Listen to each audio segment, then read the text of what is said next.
She buried her husband on Christmas morning, and 2 days later, his name appeared on the cell phone screen with a message that said, "Don't tell anyone." What would you do if someone you saw being buried to start communicating with you? Ignore. Would you call it crazy? Or would you follow the signs, even if they took you to a place of no return? This story will take you down a path where love becomes doubt, grief turns into an enigma, and the truth, when it finally appears, is more dangerous than death. Get ready to immerse yourself in a realistic, intense, twist-and-turn narrative, where every silence hides a scream, and every message could be your last. I just warn you, if you decide to watch it to the end, you'll find that there are stories that begin at the end, and endings that aren't so final. The day that should be full of laughter, Christmas songs, and tight hugs was, for her, the quietest of her life. On the morning of December 25th, as the houses filled with lights and lively children's voices, she wore black.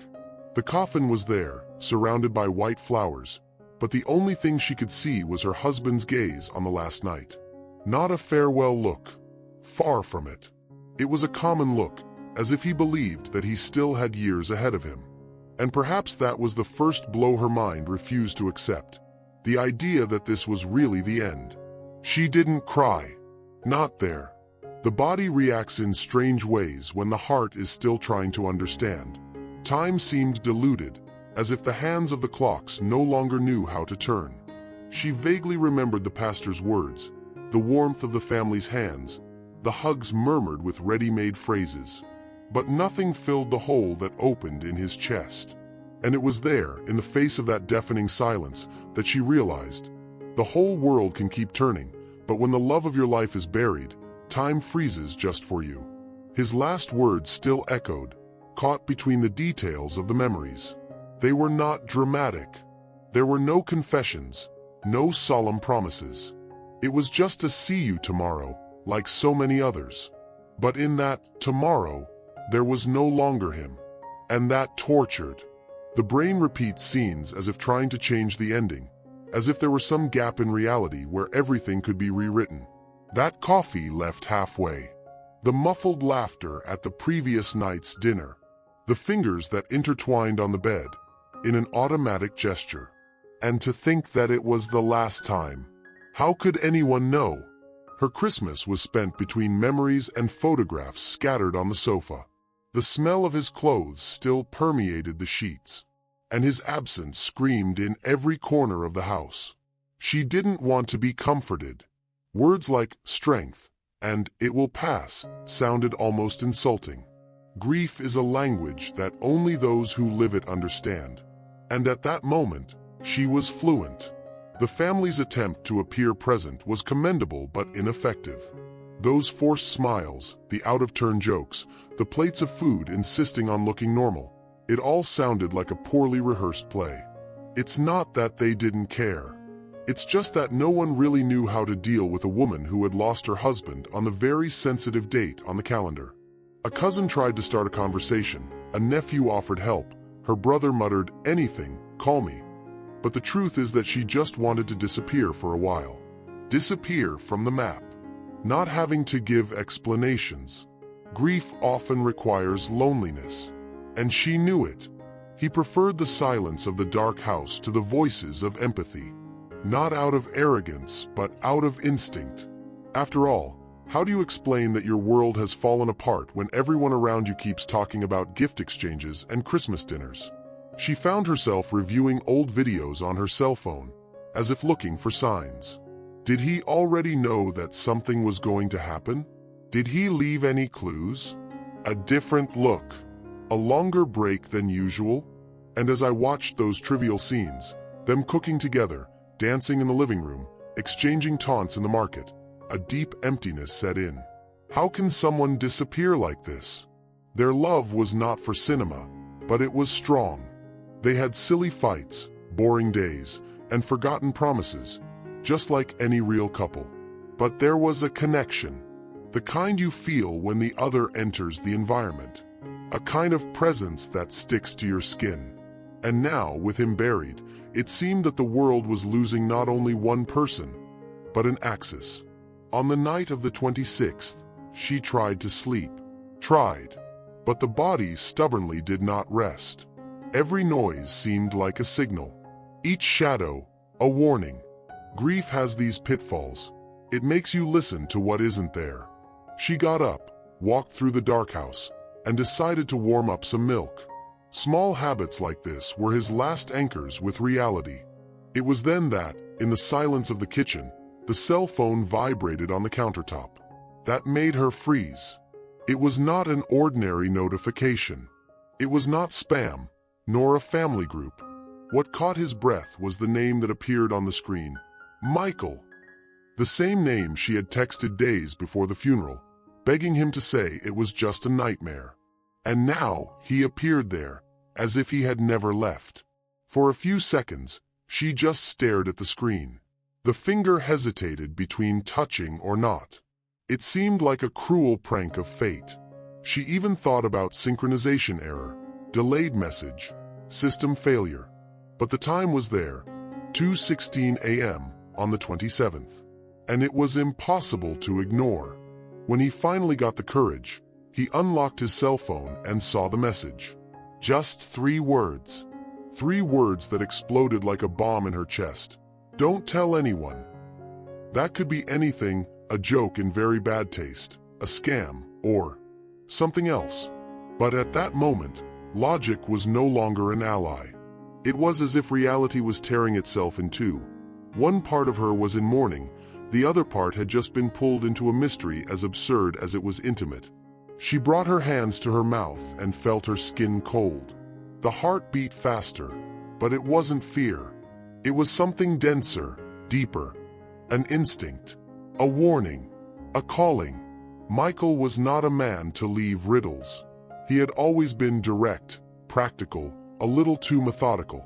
So why did this message, coming from beyond, if that was what it was, carry so much weight? Her head was filled with unanswered questions. Faith fluctuated.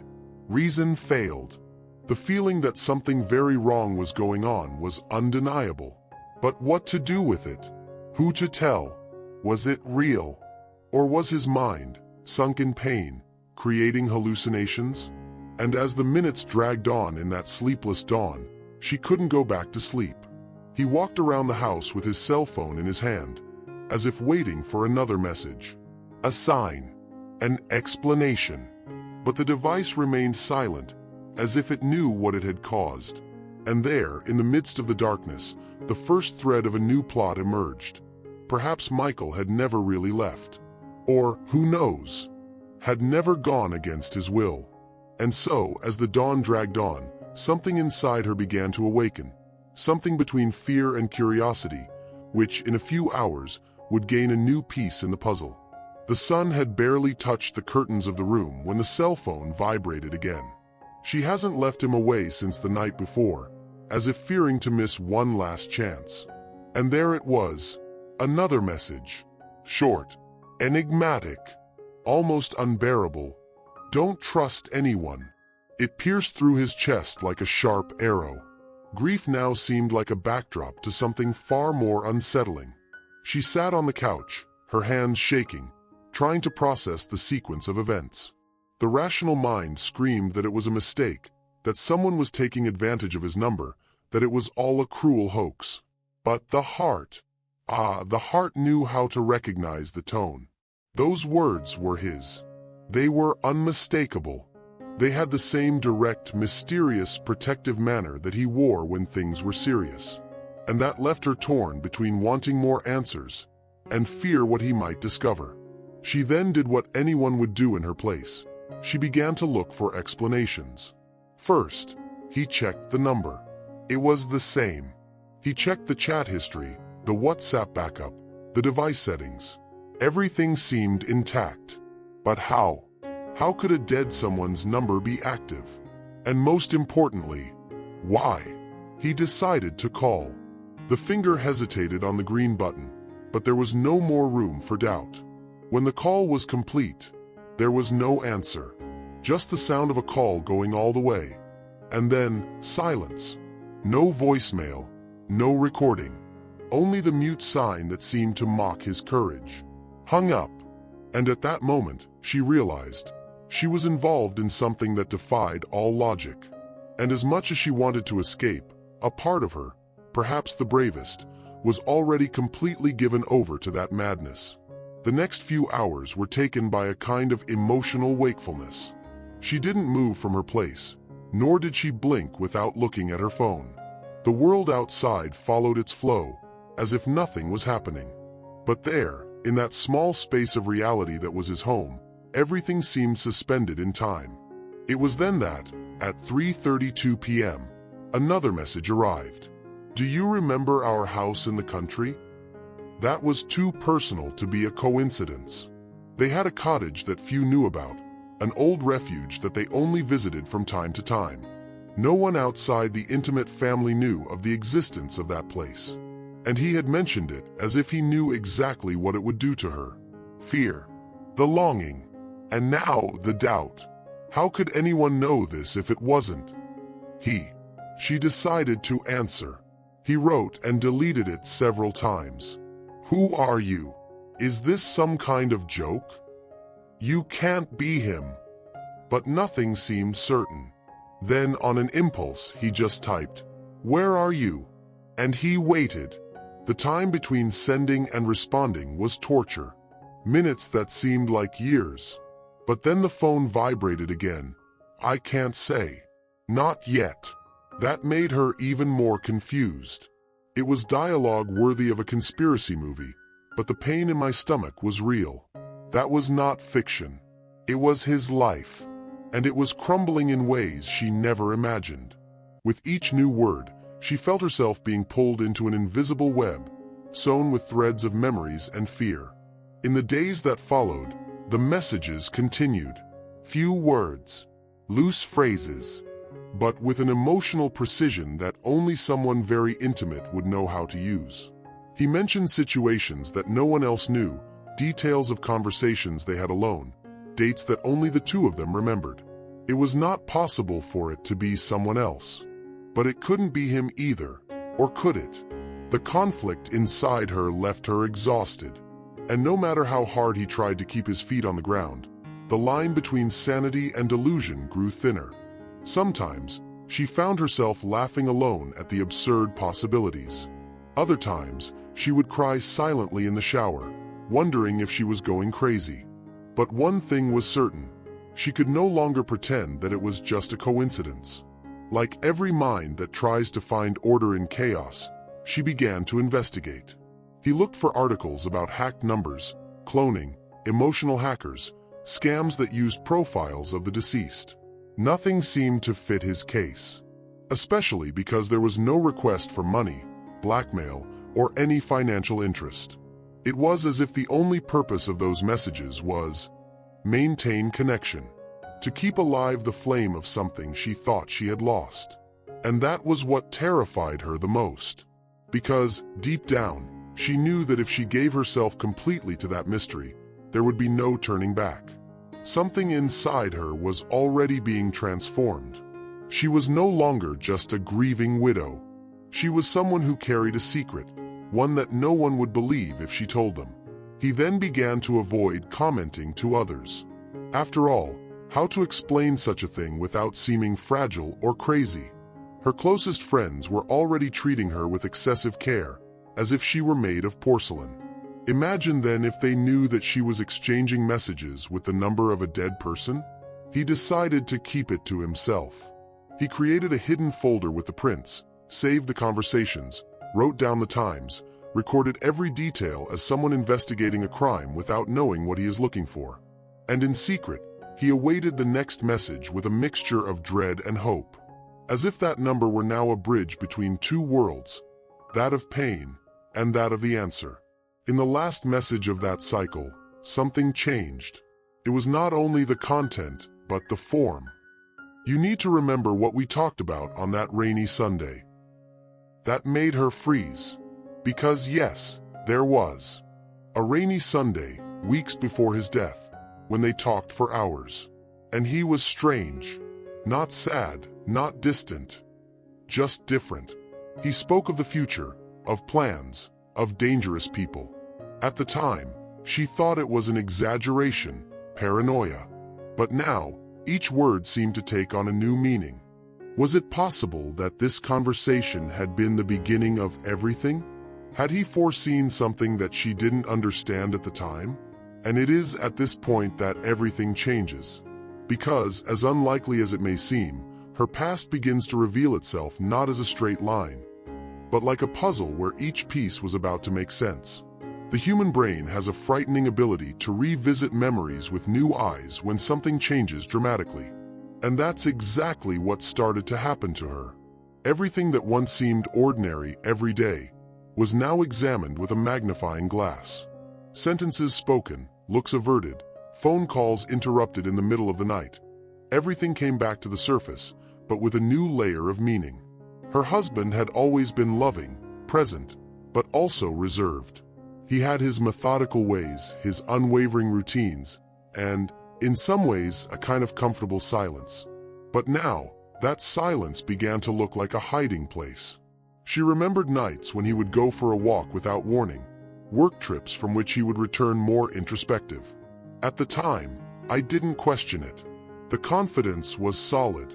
But now every detail screamed.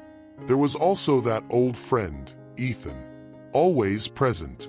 A familiar face at almost every dinner, birthday, and even casual trip to the movies. Ethan was almost family. There was never jealousy, no suspicion, only a lasting friendship. But it was when remembering Ethan's look during the wake that something seemed strange. He didn't seem to cry. It was more tense, like someone who carries a huge weight and fears that someone will find out. She tried to push the idea away, thinking it was just grief speaking louder. But the more she remembered the last months of her husband's life, the more Ethan seemed to be everywhere. And that bothered her.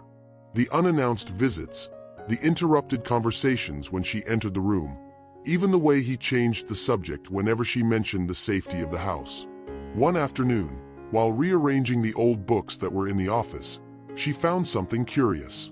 A yellowed envelope, forgotten between two encyclopedias.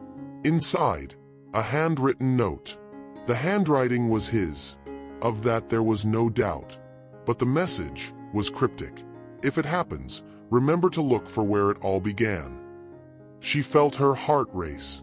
That didn't make any sense in isolation, but fitted into the current context, it was almost a password. Where did it all begin? The wedding? The hometown? The cottage in the countryside? Or was it something deeper, more symbolic? The phrase opened up a world of possibilities, and for the first time, she felt that it wasn't just a coincidence. He had left clues. And perhaps that note was the first of many pieces purposely hidden. Memories of the beginning of the relationship began to come strongly. The way he conquered her, the night walks, the notes left in unusual places. There has always been a certain theatricality in his way of loving. He loved riddles, puzzles, riddles. The marriage proposal, for example, was inside an old Agatha Christie book, hidden under an encrypted dedication. At the time, she found it charming. Now, it seemed like a sign that the man she loved might have a habit of hiding truths behind metaphors. What else would he have kept under layers of mystery? She decided to look in places she never thought she would explore. She rummaged through the drawers of his office, always locked. He found folders that were too organized, with labels that didn't say much: Project A, Report D, Personal Files. When she opened it, she came across technical documents, graphs, names of companies that she had never heard of. He started researching. Some of these companies were linked to old federal investigations, others appeared to be ghosts. With each discovery, a new knot was formed. That wasn't just paranoia. It was all there, hidden in plain sight. And she was beginning to understand that behind the sweet, meticulous man was a parallel story, one he never had the time or courage to tell. Things got even stranger when she realized that there was a pattern in the messages he sent from beyond. Some words were repeated, others referred to specific moments that only made sense if connected to physical places. It was as if he had created a track, a logical sequence that needed to be followed. She began to write everything down in a notebook. Maps, dates, names, old conversations. He became a kind of detective of his own life. And the deeper he delved, the more certainty formed within him. He did not die by chance. Perhaps he hadn't even died. What if he had forged all this to protect her, as the messages suggested? The idea was absurd, but deep down, it made more sense than any rational explanation they had given it. In one of the drawers, he also found a small wooden box, locked by a combination padlock. She had never seen that box before, even though it was there, next to books and magazines that she cleaned frequently. The object looked ancient, with hand-carved symbols and a faint smell of worn varnish. For days, he tried to open without success, until he remembered a date that he always used as a password, the day they met. Tried, and it worked. Inside, only a key, wrapped in a piece of navy blue velvet. No label, no ticket, just the key. And that was enough to set everything in motion. Because, more than ever, she knew. He wanted her to discover something. And that key was an invitation, or a warning. Deep down, she knew there was no turning back. The life he knew had been shattered, and the pieces no longer fit together in the same way. Each new discovery took her a little further away from the pain of grief and placed her at the center of a new kind of torment, that of doubt. But there was also something else, a growing restlessness, almost like adrenaline. As if, for the first time, she was alive again. And in the midst of all that confusion, he began to accept an absurd possibility. Maybe he was never just the man who slept next to him. Maybe she loved a mystery disguised as routine. And this mystery was now unfolding like a whisper among the shadows, which led her straight to the next revelation. The following days were marked by a strange mixture between reality and delirium. It was as if time had become liquid, slipping through her fingers as she tried to grasp fragments of meaning. The routine, once so structured, has become a succession of automatic gestures. Getting out of bed, opening the windows, making coffee, it all felt like a role play. But at the same time, there was a new pulse behind each gesture. Something invisible and insistent that pushed her forward. And in the midst of this absolute silence that morning imposed, presences began to appear. Not visible presences, as in horror movies, but subtle, sensory. A familiar scent in the empty hallway. A light touch on the shoulder when no one was around. A shiver when entering certain rooms. It was as if he was still there, but at a different frequency. One night, he woke up with a distinct feeling that there was someone sitting on the edge of the bed. He saw nothing, heard no noise, but he did. And that feeling was so familiar, so specific, that it could not be ignored. He got up, turned on the light, and looked around. Nothing out of place. But when he entered the room, he found something new, a key. Small, darkened metal, on the arm of the sofa. She didn't remember seeing that key before, and much less to have put it there. The most curious thing is that the key did not seem to be from home. It was different from the ones they used daily. This made her think of the box she had found days before, already opened, already revealed. So what did this new key unlock? And why was it there on display, as if someone had left it on purpose? He began to observe small patterns around the key. Every time she returned from a place where she researched more about her husband's past, some new sign appeared. Once, after visiting their cottage in the countryside, he found the wedding album open on the table, even though he was sure he had kept it on his bookshelf. Another time, while trying to organize the papers in the office, she noticed that an envelope with photos had moved around. It was as if someone, or something, was guiding his journey with subtlety. An invisible script. A game of clues where she was the unwitting protagonist. And the more the signs piled up, the more she became convinced she wasn't alone. Naturally, he began to avoid talking to others about what he was experiencing. I was afraid that they would not believe. And more than that, she feared that they would try to lead her away from that path that seemed to be her only connection to the truth. Close friends began to ask worried questions. The sister suggested therapy. A neighbor offered to help organize things, and she understood perfectly what he meant. Take everything out, change the furniture, make the house less heavy. But she refused.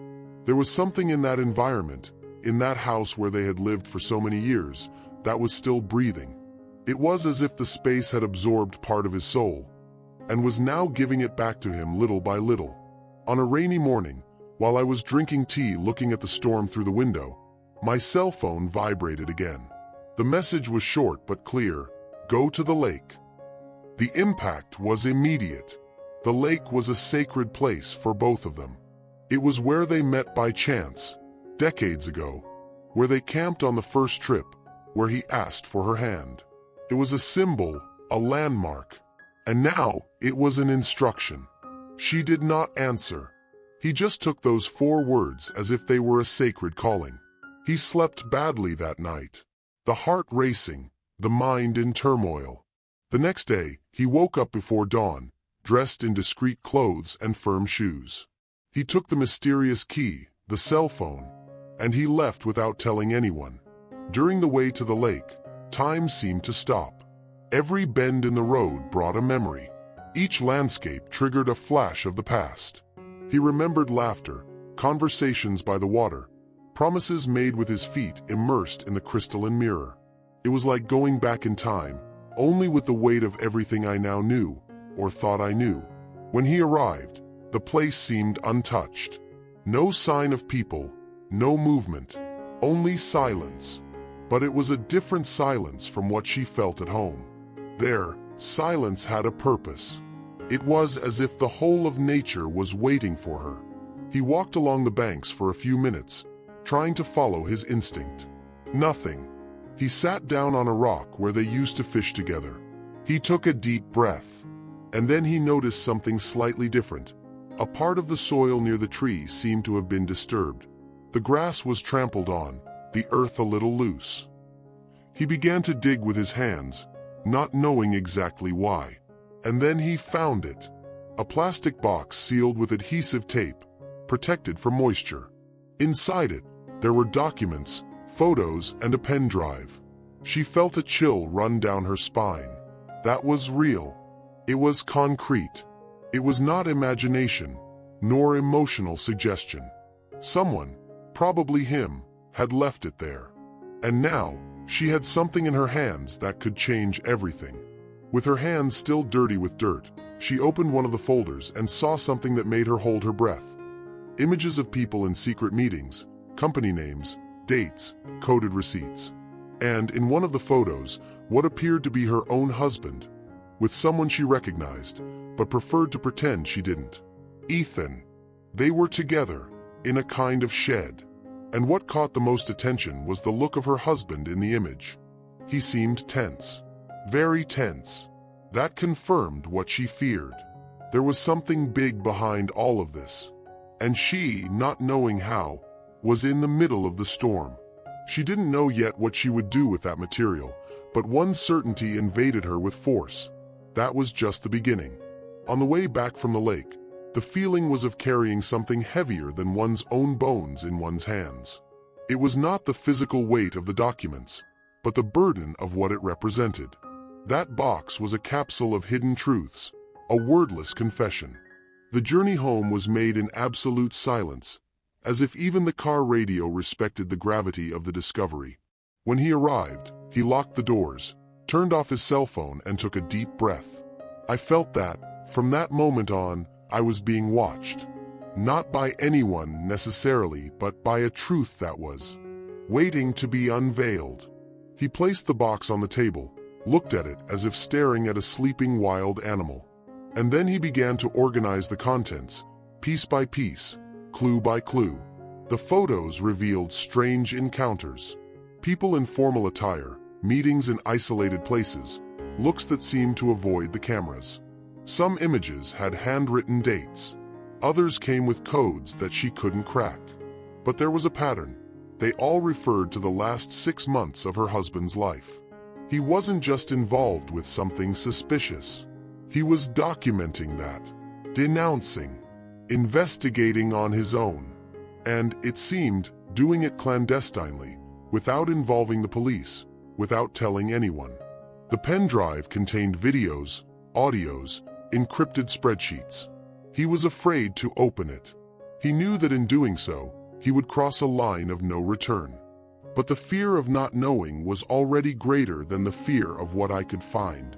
She connected the pen drive to her husband's old notebook, the one he used in the office and that she had never touched. When you turn on the computer, a folder automatically opened, Limit. Inside it, only 3 files. An audio, an image, and a video. It started with the audio. It was his voice, recorded in a hurry, as if he were running away. If you're listening to this, it's because something went wrong. I wanted to tell everything before, but I couldn't. The people I got involved with, they are dangerous. But you need to know. I wouldn't leave you if it weren't for you. The voice failed in some passages. It was like listening to a ghost that was still breathing. And once again, the tears came. Not the tears of loss, but those of confusion, of love and anger mixed together. The video showed a clandestine meeting. Hidden camera, low angle. 3 men seated at the table, faces partially visible. They were negotiating something. Money. Protection. The word blackmail has been said more than once. At one point, her husband's name was mentioned, but in a threatening way. If he continues, he won't live to the end of the month. It was clear, he knew too much, and it was trying to unmask a powerful, perhaps even international, network. What began as mistrust became certainty. His death or disappearance was no accident. And the messages she had been receiving were not the delusions of a grieving widow, they were parts of a larger plan. The image, in turn, was the most enigmatic. A map marked with an X at a specific point in the city. An old warehouse in an industrial neighborhood. There was also a scanned note in his handwriting. If I don't come back, someone will come over there. She looked at that map as if receiving a mission. He knew he was exceeding all limits of prudence. But he also knew that he would never be able to rest if he did not follow through to the end. Love, when true, takes us to dangerous places. And in that moment, her love had turned to courage. It was no longer about finding her husband. It was about understanding who he really was. And what I was trying to stop before it was too late. The doubts were gaining strength. Did he fake his own death? Was he alive, hiding somewhere? Or was he killed trying to protect himself and herself? The key found earlier might have opened something in that warehouse. A safe, a closet, a new box of files. It was impossible to know. But the only certainty was that she would not return to her previous way of life. The woman who prepared coffee every morning without question was falling behind. In his place, someone more attentive, more daring, more awake. And this awakening, even if late, was the only way to honor what they lived together. That same night, she did something symbolic.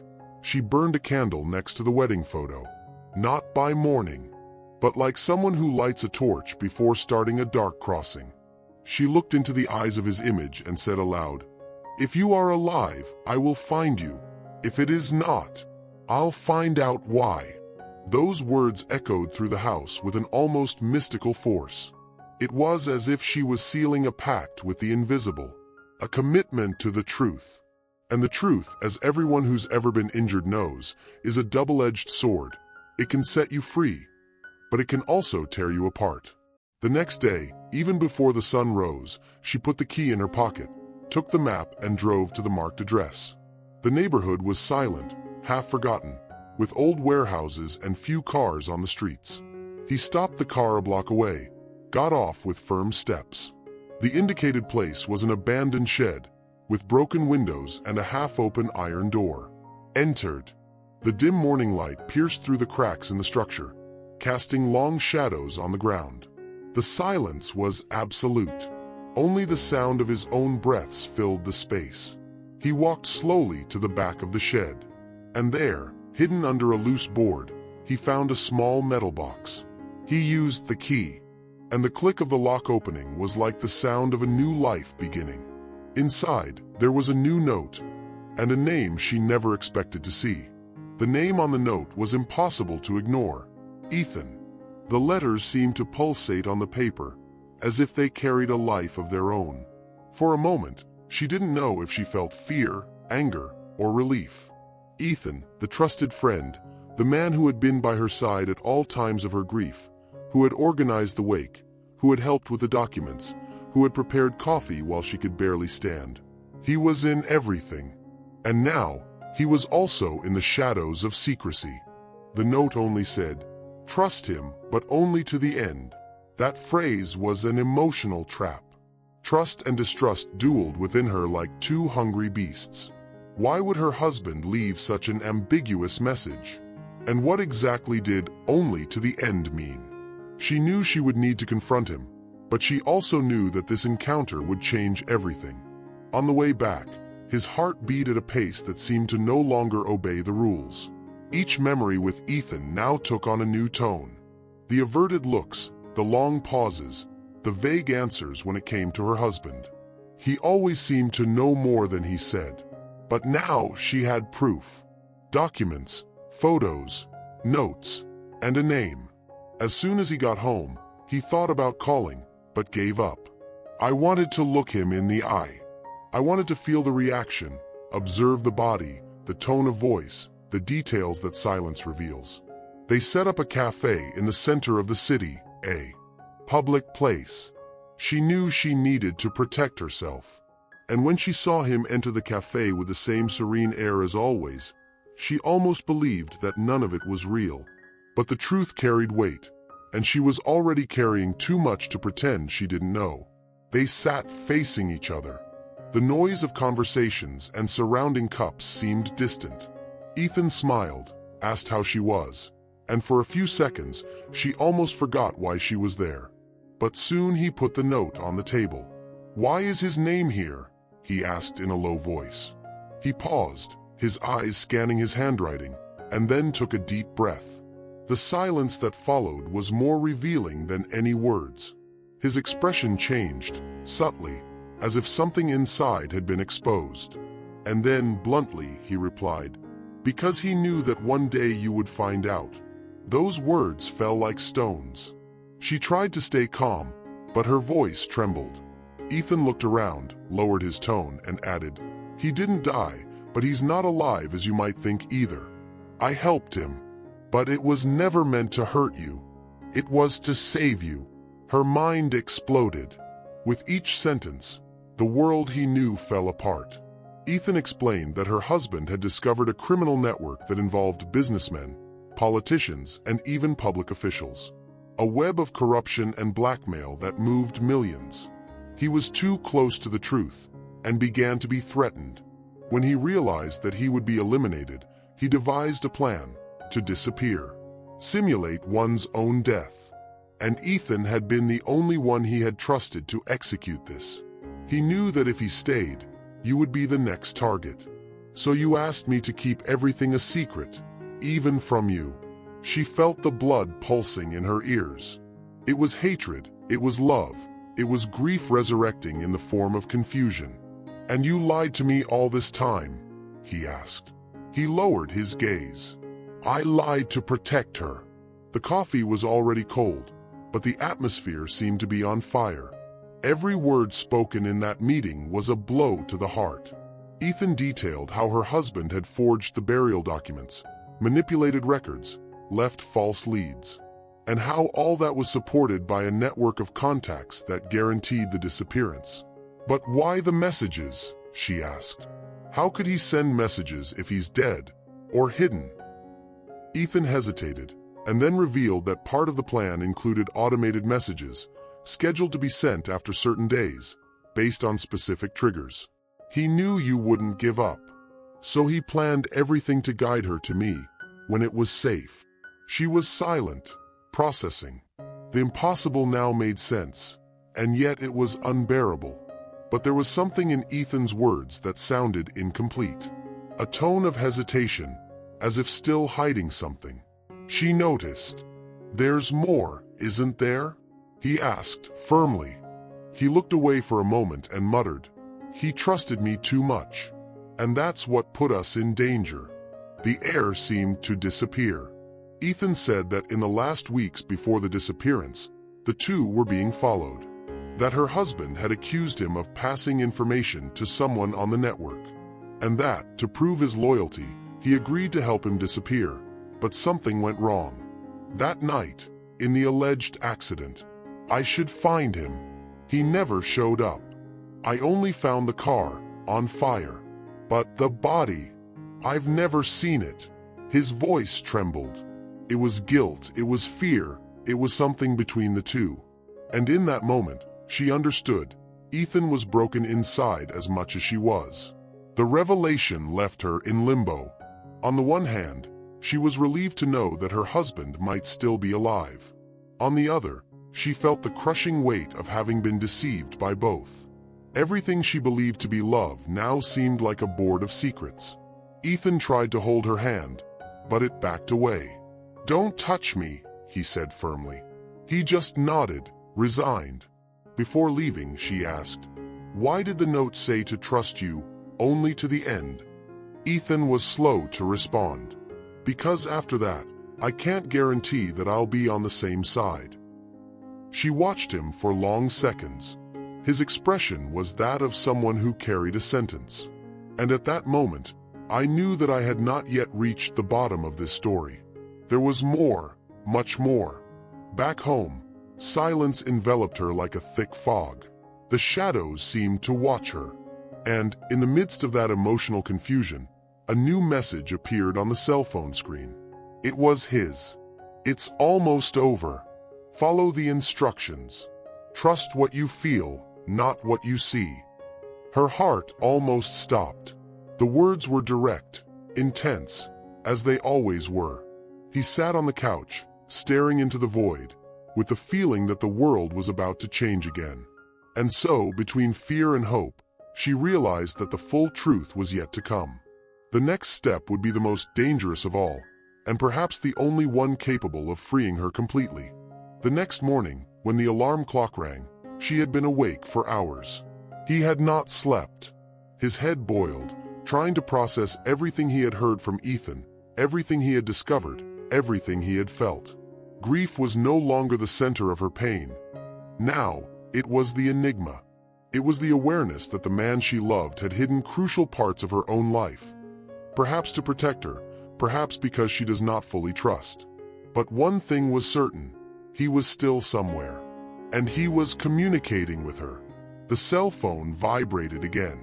Another message. Short, cold, objective. Wednesday, 8 p.m. The coordinates are attached. The screen showed a map with a precise location. It was a warehouse in another city, 2 hours away. Intuition screamed loudly. This was the final step. And she knew there was no turning back. He spent the whole day preparing. Not emotionally, that was no longer possible, but physically. He separated discreet clothes, carried his cell phone, saved the files on a spare pen drive, and kept them in an internal pocket of his purse. She wrote a letter to herself in case something happened. Not for someone to read, but to remember who she was, in case she needed to find herself again. At the end of the afternoon, he got in the car and drove. The path seemed endless. Each kilometer traveled echoed like a step deeper into an abyss of unspoken truths. The world outside went on as usual. People coming and going, children playing, couples arguing in restaurants. But inside it, it was as if a clock was about to run out. When he arrived at the place, everything seemed to come out of a movie script.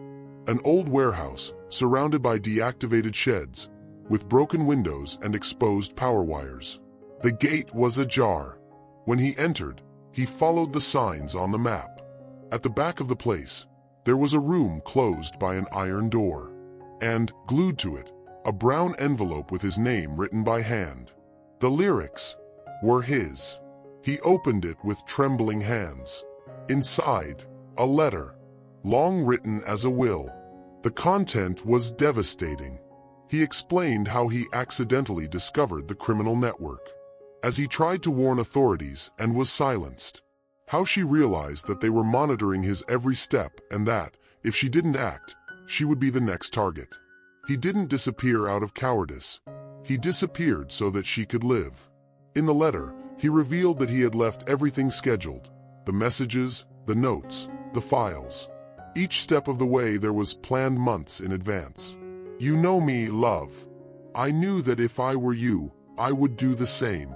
The letter had tender, loving, but also harsh passages. He warned her. The network had not been dismantled. He was nearby, but he couldn't reveal where.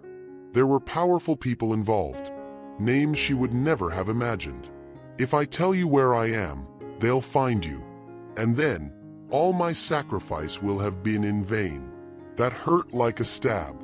The idea that he was still breathing, but that she couldn't touch him, hug him, say she forgave him, it was too cruel to describe.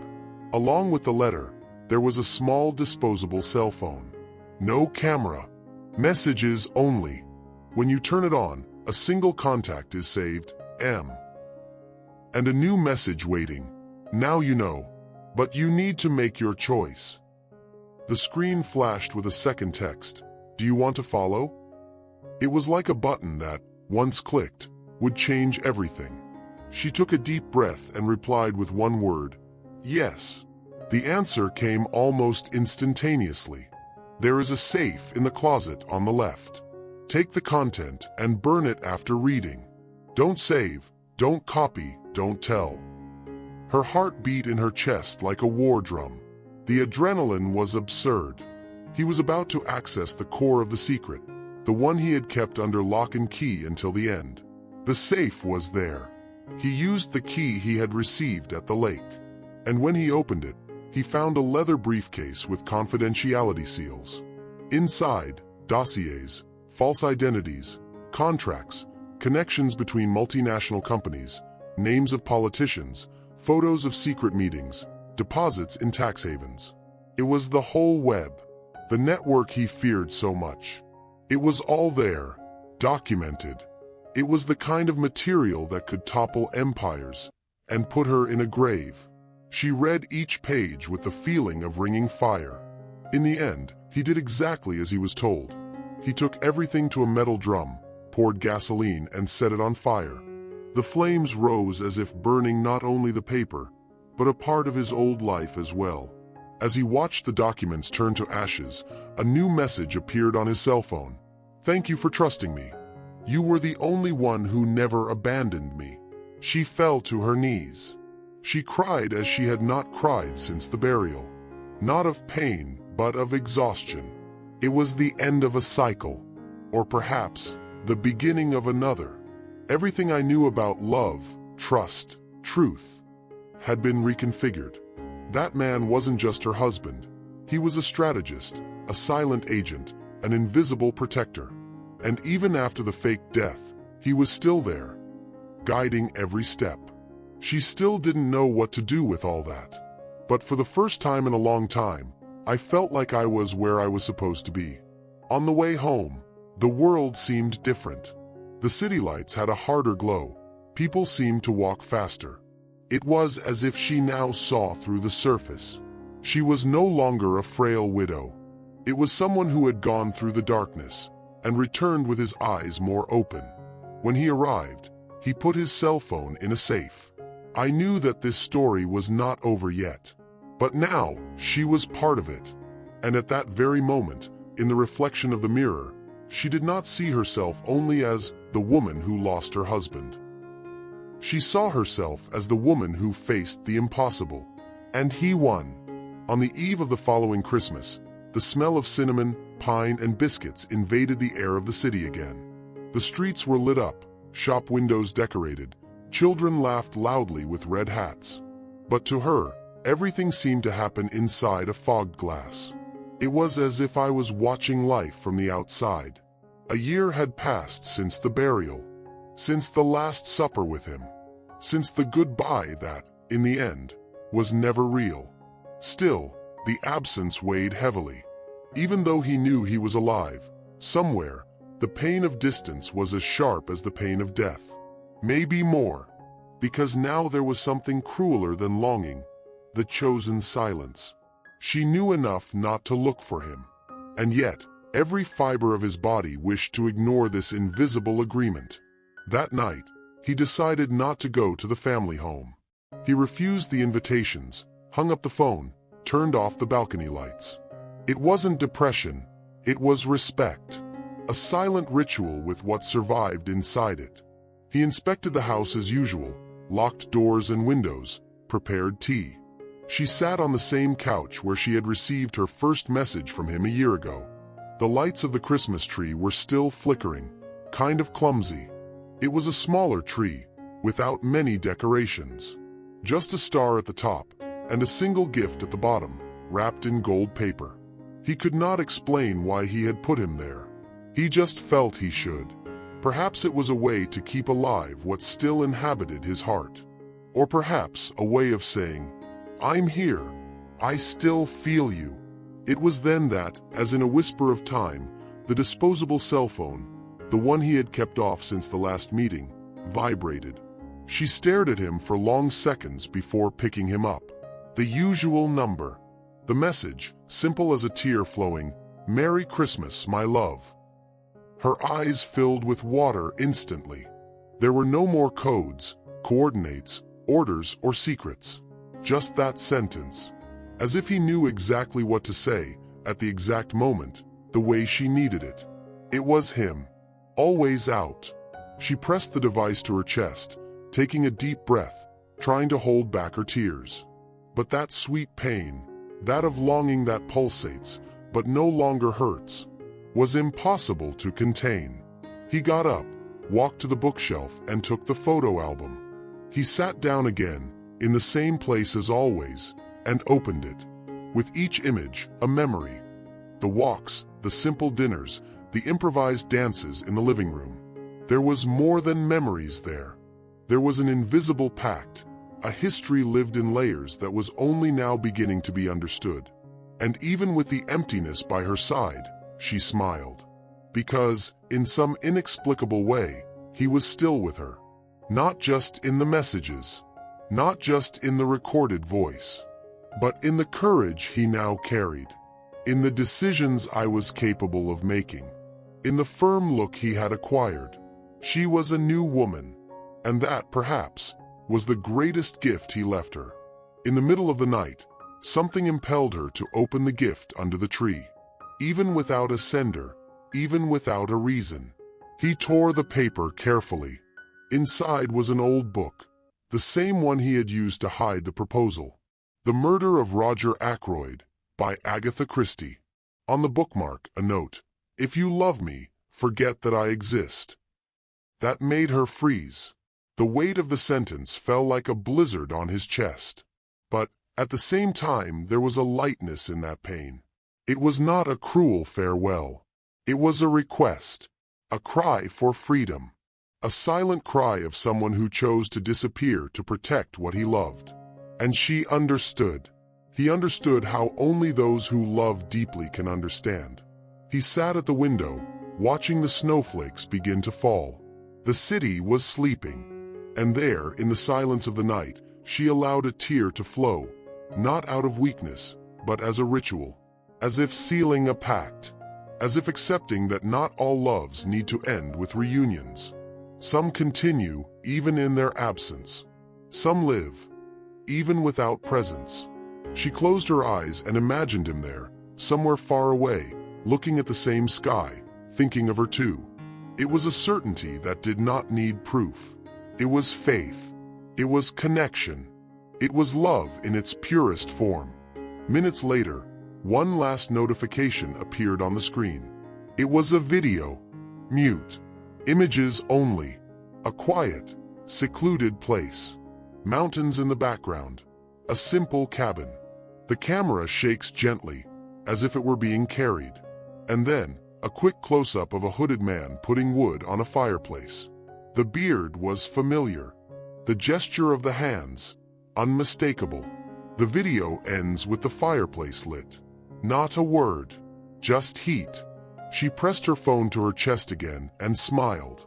A sad smile, but full of meaning. That night, she didn't feel alone, nor a widow, nor lost.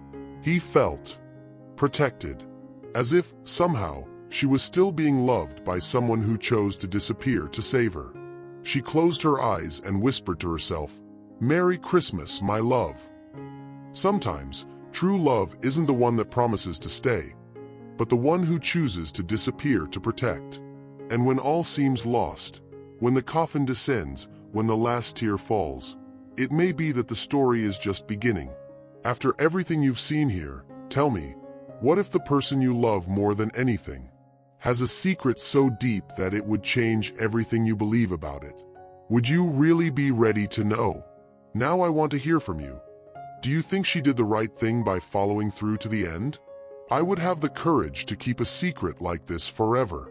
Even if you love someone who erased you from his life, comment below what you would do in her place. I want to see how far your loyalties go, and how far you go. And if stories like this move you, if they make you question the obvious and feel that there is something more between love and mystery, then subscribe to the channel right now and activate the bell. Because in the next few stories, you might find out that the impossible may only be hidden behind one last unread message.